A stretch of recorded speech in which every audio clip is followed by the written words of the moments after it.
Welcome back. You're watching the Power Breakfast Show, and this morning we want to have a conversation on media freedom, and this is in light to what happened about 2 days ago. And I'll quickly introduce my panel of experts. I'll start with the beautiful lady at the end because it's ladies first. Gentlemen, please understand. Permission granted. Rosalie Novala, she's the chair lady of the Kenya Parliamentary Journalists Association. Good morning and thank you for coming. And then we have Honorable Mutula Kilonzo Jr. He's a senator of Makueni County. Good morning, sir.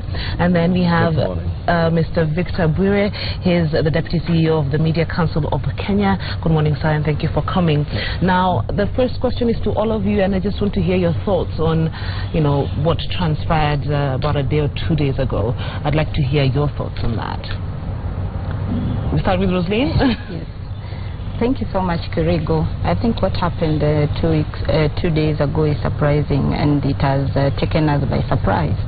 Because when the CS ordered our colleagues to go and record statements, that they were summoned, and this was committee proceedings, which is privilege. And it was not that they had followed information behind the scenes, but it was something that was read in the committee, and it's on Hansard, which is parliamentary records. Then we are so surprised because we don't know where we are going. Because if Parliament is where we are supposed to get information, and this is where we are targeted, then it means the entire media is under threat. Yeah. Honorable Mutula Kilonzo? For me, it's deja vu. It's about 2005 or 4. I represented a journalist by the name Blamo Njururi, who had been arrested and thrown into Kilimani police station on a Friday. In fact, his daughter was getting married the following day. So just for drama, we made sure that we took the bridal party to Kilimani. So this reminds me of those days. But it's fair that we say, one, you are seeing what is called abuse of power, absolute abuse of power. Two, you are seeing what is called abuse of the Constitution, because the CS has no authority whatsoever to direct anybody, Inspector General or any person to arrest anyone. Three, we are seeing an abuse of an executive arm on the work of Parliament, because the proceedings that were done leading to the report were done in Parliament. And yesterday I remember telling the Speaker that the inviolability of our institution we are going back to the days of Serone. You are going backwards. Where Serone was arrested in Parliament, and when the CS says, and I told my Speaker that the only two people he will not arrest is the President and his deputy, it means the Speaker will be arrested, I will be arrested. It's sort of intimidating everybody.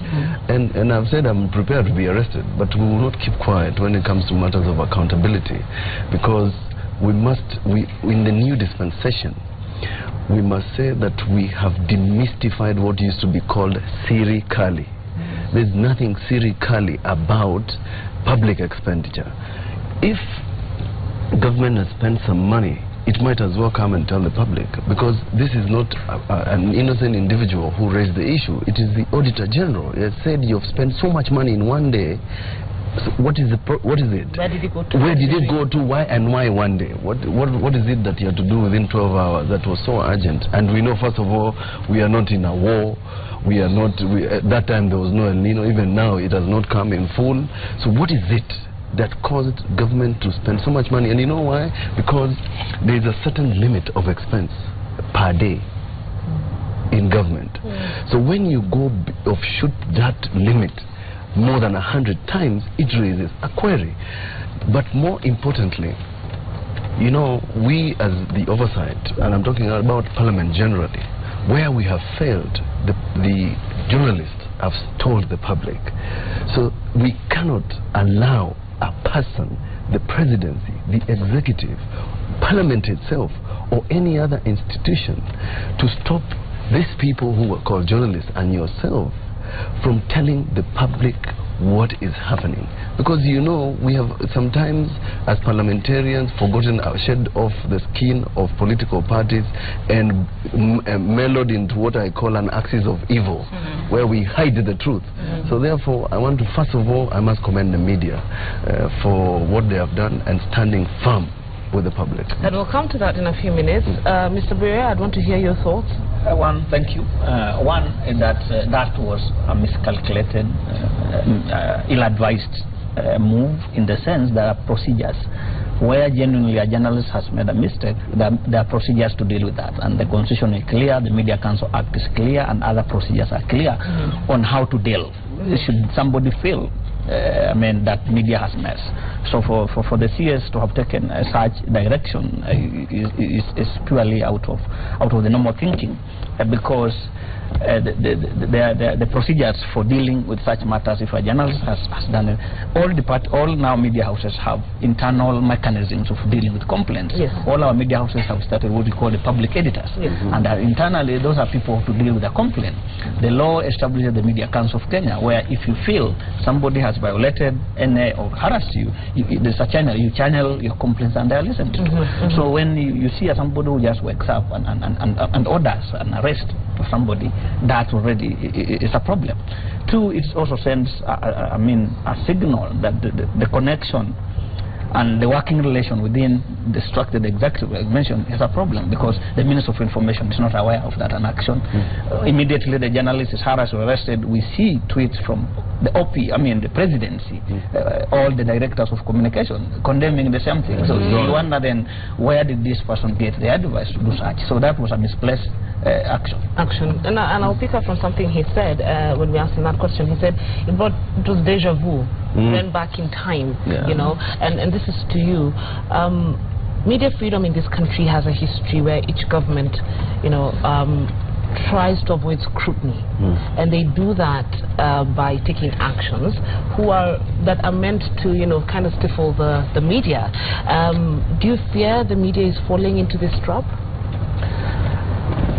From where we sit and the discussion we have had, the body language from the executive is that they support media freedom, and these statements have been repeated from the highest office in the land. They support media freedom, but there's a tendency from some quarters or some officers to misuse their positions. Two, our legal regime has not moved to harmonize the working of the media in the country. So that while we have, for example, 120 or so radio stations, but what does the KBC Act, for example, say on owning a radio station in this country? While we have about over 60 publications on the streets, but what does the Books and Newspaper Act say for you to open it? So our legal regime and our body language does not tally. So we say that we support media freedom, we all say, but at the same time, if you look at our legal environment, it doesn't. You see recently the Security Act that was moved, the powers and privileges, everybody seems to be thinking we must do something to curtail media. But at the same time, you see body language saying we support media freedom. So that's obviously is a concern. And we have seen the Freedom House, Reporters Without Borders reports ranking Kenya going down. Yes. Because our legal regime, because what they use a checkbox where they say what is the legal environment in Kenya. It has about 13 laws that affect media freedom. There's no law in Kenya that says media should do this. All the laws that are there, the media should not do this, media should do this. So we wonder, we were thinking by maybe the access to information law will be passed, which might help journalists in the work they are doing. But there's a lot of resistance. It has taken double standards. Yes, but from the highest point, and we have had this discussion, there's a willingness. The government has even put now together, because also the scraping or the ignoring the public relations offices, the public communication government affected government so much, so that even getting information from government, sometimes even basic information becomes a big problem. So there's now a new communication strategy by the government, which will be launched very soon, and we hope this is going to improve greatly communication from government, and so that we avoid some of these things that we are going through. Honorable, this question is to you. There have been claims that the media is part of some wider conspiracy in conjunction with the opposition to discredit the government. I want to hear your thoughts on that. It can't be, because the media has also criticized the opposition. But let me say this, you know, I've watched this, and I can tell you it's deliberate. This good cop, bad cop, that the minister, cabinet secretary, issues a statement, and part of the Jubilee government then denies, and another person says, I do not know. It's just a deliberate conspiracy. The other day, there was this bill that was about to go into the third reading in the National Assembly. By the way, it's not a coincidence. that somebody had drafted a law that would stifle what the journalists will do in terms of oversight. Now, what is it that somebody thinks is a conspiracy? Because the media is highlighting these conspiracies both in the opposition and in government. But the fact is that the people who are thinking about the conspiracy, you know, it's called a criminal mind. In law, we call it a criminal mind. It's because they are hiding. And you know, the media has not highlighted this. But if you put this into a straight line, the dots will be a straight line. And I want to say this because there is something called a public audit bill. So that I put it together, you see where the conspiracy is. In the public audit bill, there is a proposal that the person who audits security agencies, the people who will audit, must be vetted. There is a deliberate conspiracy to claw back on some positions that are in the constitution that would put national government to task. There is a deliberate clawing back of commissions, powers of commission. People are not talking about it, but now the EACC commissioners must be hired by the Public Service Commission. Slowly, you are in the KDF bill, for example, you get positions that are taken that are eroding everything that we've done for the last 20 years. And one of the things that you saw yesterday, or the 2 days ago, is part of the wider scheme. You have gone from commissions, you have come to Parliament, you go to Senate, you make sure Senate cannot function, then you now go to the media. The last person is media. And let me tell you, those threats that you are seeing, people being arrested, and then all of a sudden when there is an outcry you withdraw, is a deliberate attempt to stifle all those institutions that would ideally put the government to task about its functions. There is a deliberate move. You know, they say that, you know, power is sweet, and it's actually sweeter when it's concentrated. There's a deliberate move to make the executive stronger. There is even a deliberate script that says that we are unable to do this because the president is weak. We were unable to stop Garissa because the president couldn't do this. We were unable to do this because we can't arrest a terrorist because the president cannot do this. It's impossible. The people who drafted our constitution were very clear. And by the way, the article on media freedom, Article 34, is very specific. And where there is a provision is very specific. And the idea that, you see, the media, and Rosalind, for example, who works with the Parliamentary Journalists Association, they are constantly telling the public what we are doing, constantly. By the time the KDF bill was tabled, the media already highlighted it.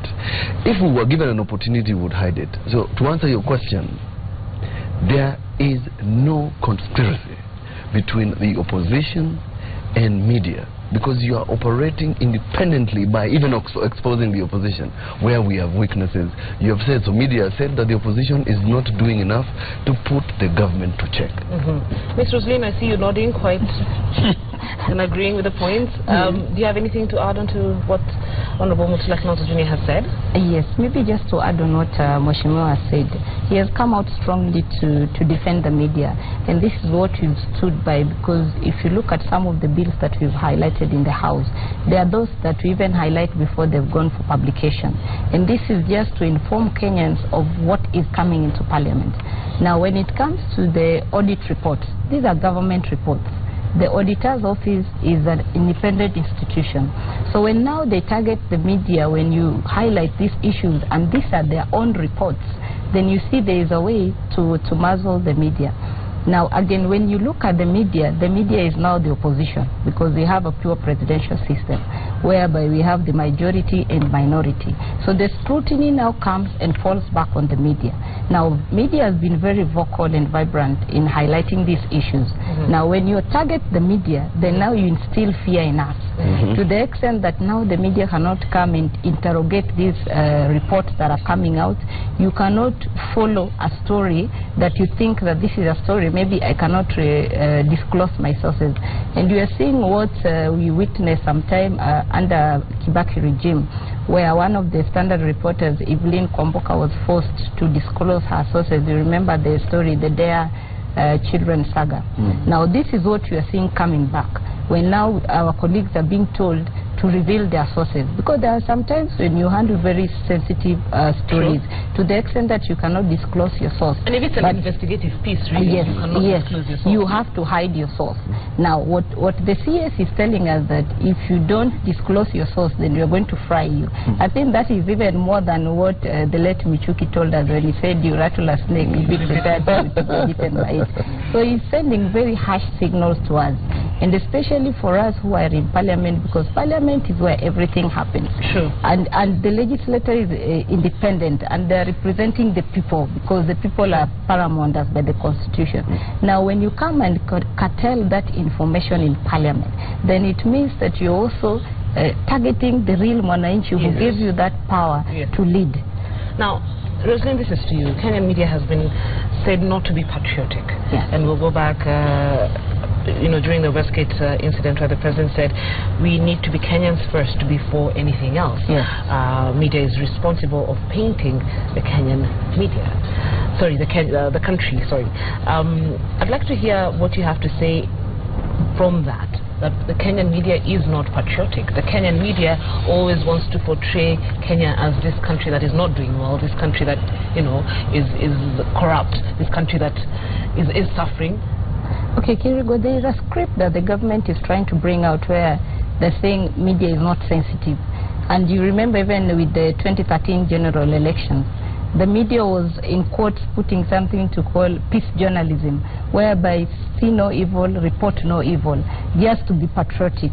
But I don't think that is the case. If we want to help the country, let's expose it and then come out and unite as one. You remember even during the post-election violence, as much as the media was able to bring out what was happening, we also united again and told that we have to stand as one.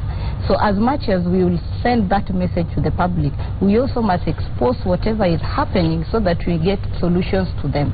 Now, when you tell us that we have to be very patriotic and not report what is happening, you are telling us to keep quiet with whatever is happening, like now the corruption thing that is going on.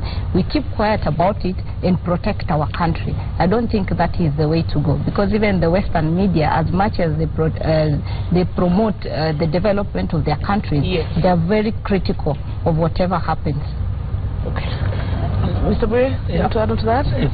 I mean, Westgate, Garissa, Lamu, was purely a lack of coordination and sharing on information, lack of those who are supposed to provide information, and we couldn't blame media for that.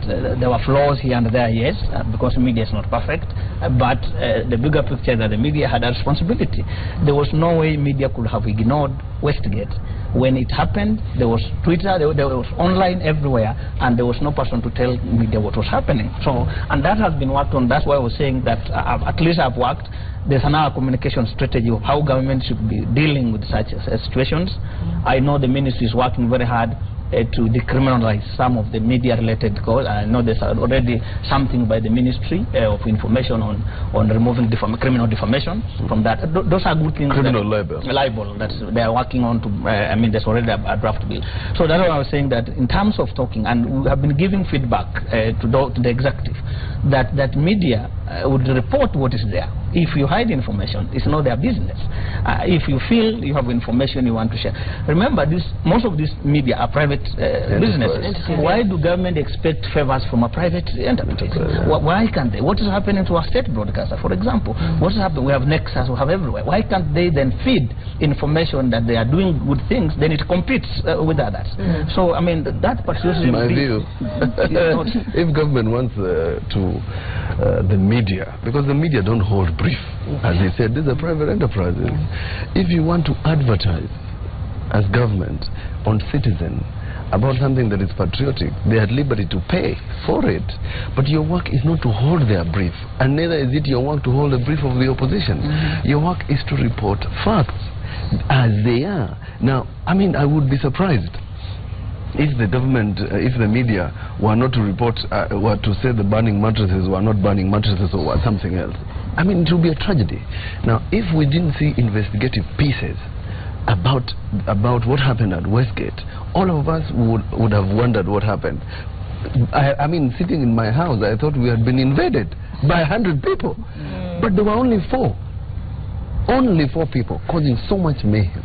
And if it wasn't for the media, we would not have known these things. So therefore, and the part where the Kenyan government, this one or another one, would like positive publications of the work that they are doing, they are at liberty to do so. They are at liberty to go out there and say, this is what we are doing for the country. Media, please assist us. You have a right also. You have an obligation as citizens, even as taxpayers and people who live here, to highlight some of these things that government is doing. Yes. So let's look for those things. But you can't just at the first instance on your own motion start, painting a good picture about the country. There's only, there's a famous saying in Kamba. I can't translate it now. But there's a way you say you cannot hide a fire, even if you put what? Dust, even if you put leaves, the smoke will still come out. and the issue of patriotism, I mean, everybody is patriotic. A person who tells you are wrong here is more patriotic than a person who doesn't tell you the truth. So, to me, I would have said media is more patriotic than any of these people who claim to be. But the other thing is also in the involvement. Media-state tensions are historical. I mean, it's not unique to Kenya. It's happening elsewhere. That media and government never sit. But it's not a very adversarial type of, but it's a watchdog. A type of relationship, and government should expect this as a normal way media operates. And an incident like KDF in Kashon in Somalia, remember, where government thought this was a national issue, they involved media in the thinking and said we are going to Somalia because of this and and people understood the national interest, the national security they're talking about. And we have seen one of the best reported issues in this Kenya is in Kashon in Somalia, because people understood the national issues. But where you hide and expect media will sit and know this national issue, and then so they give us favors, that's a misplaced thinking. And that leads me to my next question. You said the media-state tensions tend to be there around the world, but then maybe you can tell us the importance of media freedom in a developing state. Media is very critical, and it's one of the key indicators. If you look at the African Charter for Human and People's Rights, you look at the democratic charters, you will see media are one of the indicators of a democratic progress in any country. It's one of the institutions that is ranked actually high. Studies have been done in Kenya showing that media is one of the most trusted institutions. And if you are going now to close such an institution, then where are you? Because media is a marketplace of ideas where people give feedback, where people share, and as any government that is keen on improving service delivery, you would pick that feedback from the media and say, here we think there's public opinion to the contrary of what we're doing, and help. So media is a very vital in civic education, for example. We have cried all about how our new constitution has not, many Kenyans don't, because media involvement in the institution was not good. And that's why we are saying that media is critical to us as a place where you share ideas, and each of us, government, opposition, and everybody can share, and people see as a country where we are going. So to us, and then obviously we have now opened up space, as we say, for media to grow. And in other countries, media is a huge industry. Media is almost a 90 billion industry in the Kenya. So if we are going to close a whole industry, how much does the media industry generate for our Kenyan economy? So that if we are going to close such an industry down, then what are you doing? How patriotic are you? I don't know whether you remember, Kirigo, those days of KBC where I used to wait for 2 p.m. for them to open the station. We have made tremendous progress. You wonder how the country used to operate, where you have one media house, we have to wait until midday or at 2 o'clock to open so that you know what is happening in the Republic. Now, even in the new dispensation, where you have issues that are ongoing, forget about corruption. For example, the ambulance incident that was at Kenyatta. If it wasn't for the media, how would we know about a person who spent 18 hours in an ambulance? It's not just about corruption. We are discussing good stories. We are discussing things that about national cohesion. We are discussing things about a place in Marsabit where they had not seen. When they are coming to Nairobi, they say we are going to Kenya. It's only the media, because I can tell you, maybe you have not traveled to Marsabit or Mandera. It's only the media where you have Lokichang and where you are in Wasini that can put the country together, so that this country, as media, knowing what is happening in this country. So, in terms of development, the only way that we can know whether we are making progress or not, and by the way, it's not third world, even in it's across the board. Even in China, where they are fighting media like you have never seen. In those countries where there is dictatorship, the fact of the matter is that media has managed its way to somehow claim its space. That's why you have internet. I had a discussion, I was at a conference on internet, and you know the players are telling you there is one space that you cannot regulate, and that is called the internet. Yes, that's true. That space you cannot regulate. Similarly, we must say that you cannot, within the confines of the law, regulate media to the extent that you want to filter the information that I want to know. I mean, it can't work. Ms. Rosaline, do you feel safe being in Parliament after this incident? Do you feel safe as a parliamentary journalist? I don't think so, because yesterday I accompanied one of my colleagues, Alphonse Shundu, to the CID headquarters, and when we arrived there, we were accompanied by some Mheshimiwa Junior was supposed to join us, but he didn't turn up. I think he was held up in Parliament. What shocked us was when we were at the office that we were told to go and see the officer. When we read the door, it was serious crimes, and that was the first thing we were asking ourselves. So whatever they were being summoned, there must have been something very serious. Now, when we met the officer, he was telling us that I just received a call 20 minutes to the time you're coming, and I have instructions to put this matter on hold. So when we were insisting to know why put it on hold, and why did you initiate the investigation in the first place, was it initiated from CID, or were they getting instructions from somebody else? The officer was not able to diverge much, and he was just telling us that you have the right to information and you can seek through the relevant channels. So from there you see that there is somebody behind the scenes that is trying to control the media. Because if even an officer who is investigating the information cannot divulge the information, and he's the one in charge of it, then it tells you that all of us are under threat.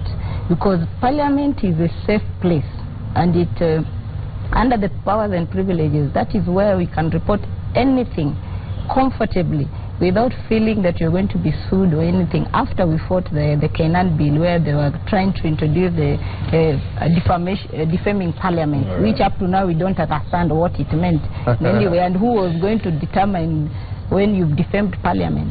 But if that is where we've been very safe, especially in the committee sittings, where the sitting is like a high court, because it's just like now you going to an open court and you cover the proceedings, then later on you're summoned and you're told, name your source, and it was an open court.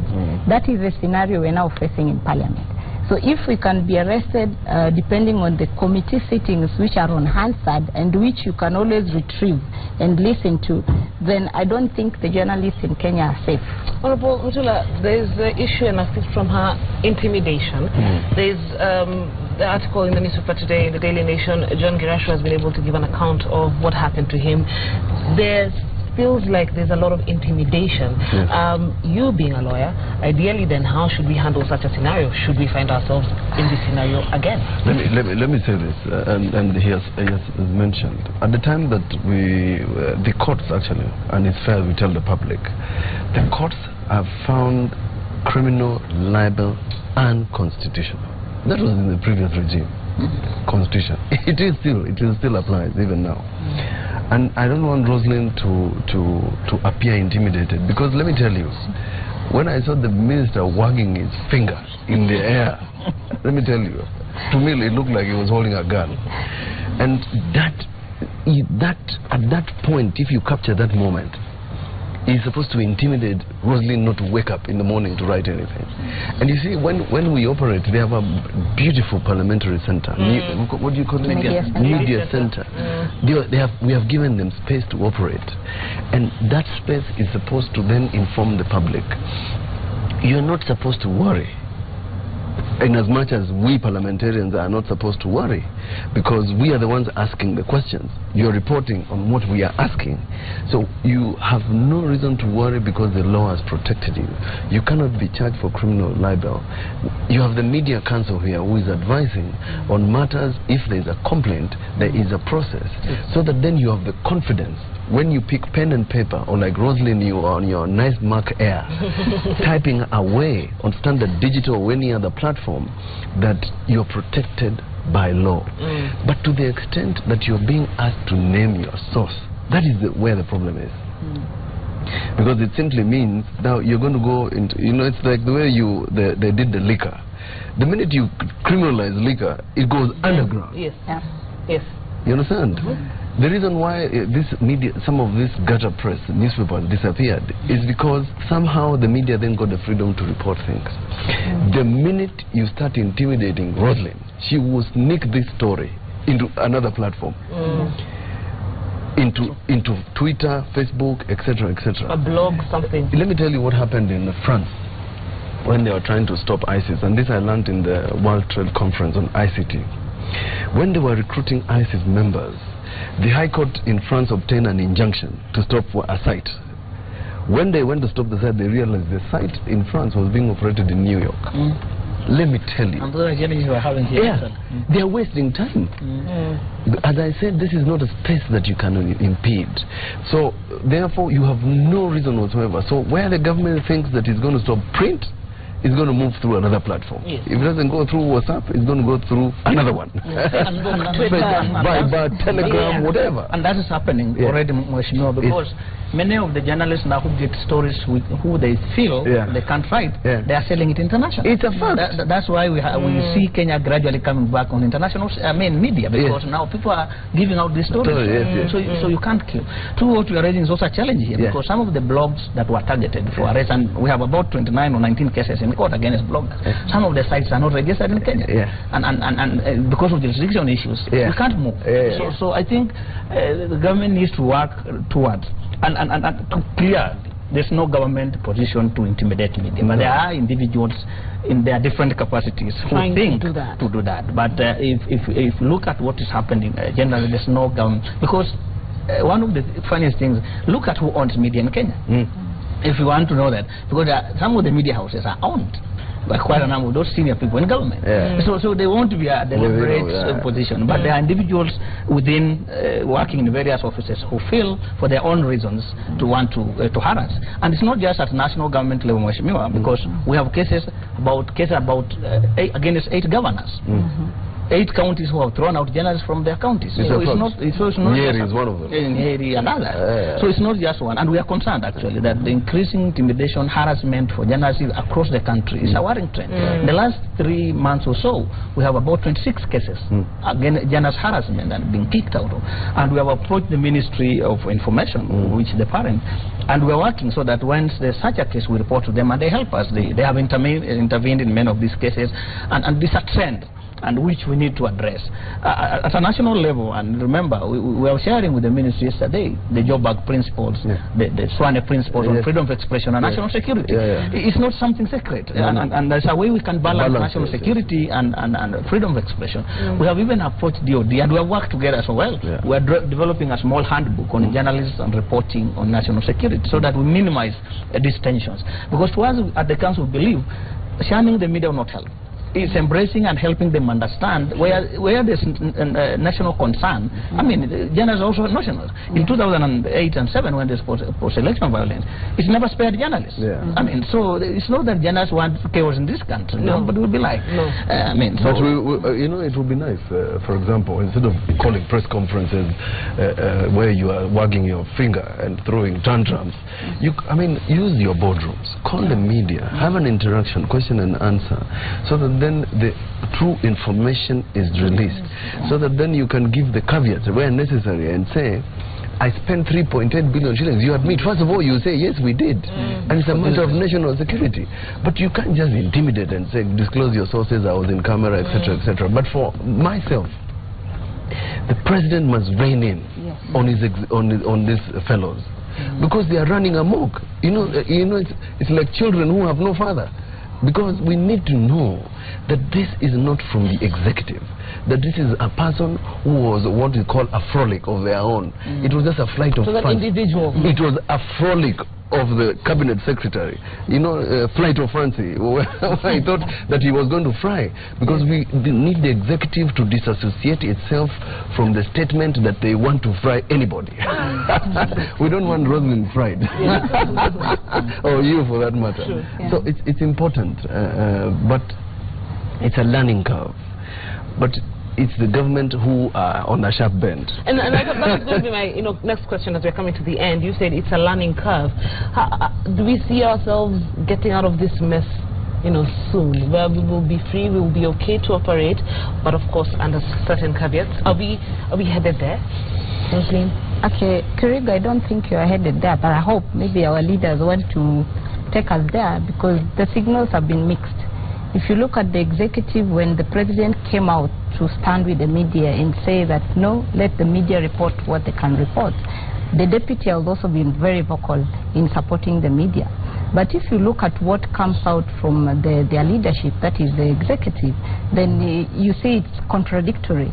So we don't know where they stand. And I think at this point, the president should come out and stamp his feet, walk the talk, and tell his officers that we must defend media freedom. Because if that didn't happen, then I don't think that we will be having this government. Because the media was a bit responsible in 2013, that is why we did not critique what happened. And for this country to go forward, because this is a developing country, and Kenya, this is a time that is coming up with mega projects and all that. We know corruption is not something we cannot say will not be there, or the other is or security issues. But this is the time that the government and the opposition should stand in one and protect us and assure us that we are safe and the media space is open for us. That we're all together and willing to work with us. Mr. Breer, your final thoughts, words? We need to appreciate the media state tensions. That is historical. It's not misplaced. It's not unique to Kenya, and it will continue so. The other thing we are requesting is that journalists exercise responsible and professional journalism. That's the best defense they have. And if they are going to do their work professionally, they should not fear. They should do their work. And for whatever reason, they will be helped, they will be defended, they are lawyers, they are what, but work, because that's the career choice. Journalism is not for the faint-hearted, and if you want a faint-heart, you open a kiosk. But for those who want to do journalism, that's not easy. The public, and people are happy about it. You can't compare media work and profession in this country, in this region. So we are proud of what the journalists are doing in our country. They might have one or two flaws, which is normal, and which we should help to improve, not to castigate or harass them. So to us, then people should follow the law. If you feel you have been infringed in whatever way, because we believe in media regulation as a profession, report the relevant institutions to deal, and bodies to deal with such issues. But the issue of harassing journalists should stop.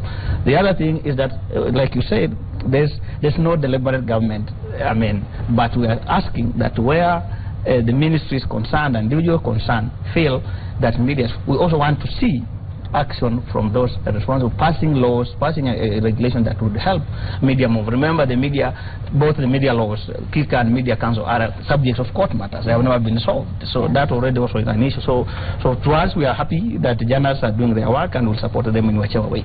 All right, sir, final words? My final words is that just like any industry where you have advocates, architects, doctors, the media must also be regulated. So that then you exercise responsible journalism within the framework of the law without necessarily hiding, or in this case writing stories that are not balanced. So that we must put that on record. But more importantly, there's a worrying trend in this republic about public scrutiny of public officials. You can't just enter somebody's home if it's a private individual and start asking what they had for dinner. That is not allowed.